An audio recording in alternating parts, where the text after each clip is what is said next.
There are about 1.7 million homeless teens in the U.S. When one West Valley man learned hundreds of those teens were living in our own backyard, he decided to get to work, educating adults about the issue and helping those teens focus on finishing their education. His efforts are making a better Arizona.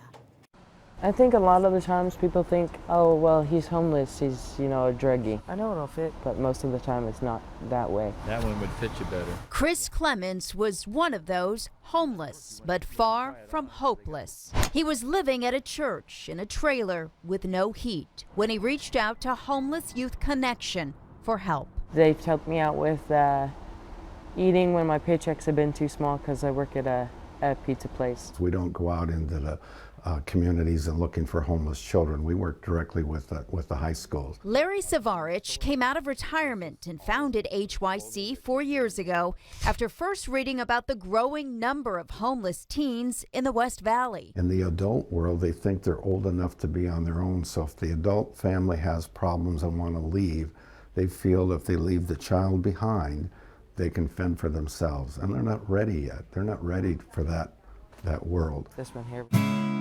With the help of generous donors and a community of volunteers, Savarich has set up shop in Goodyear to become a resource for homeless teens. We really want to make sure that child has everything they can get to be normal like everybody else in high school and get their education. Providing free basic necessities like toiletries and clothes, even brand new bikes, all with the goal of keeping the teens in school and focused on the future. They're very proud. They don't like to advertise that they're homeless. They're not hanging a sign on them saying, I'm a homeless child. You need something to stay warm. Chris is set to graduate this spring and is looking forward to perhaps a career in the military.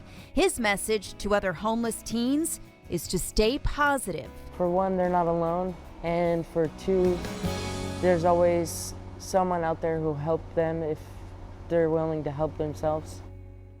HYC is privately funded through donations and a series of fundraising events. Right now, they're collecting dresses for the teens to wear to prom. To find out more or to volunteer, I've put a link to their website at the bottom of my online story about the Homeless Youth Connection at CBS5AZ.com.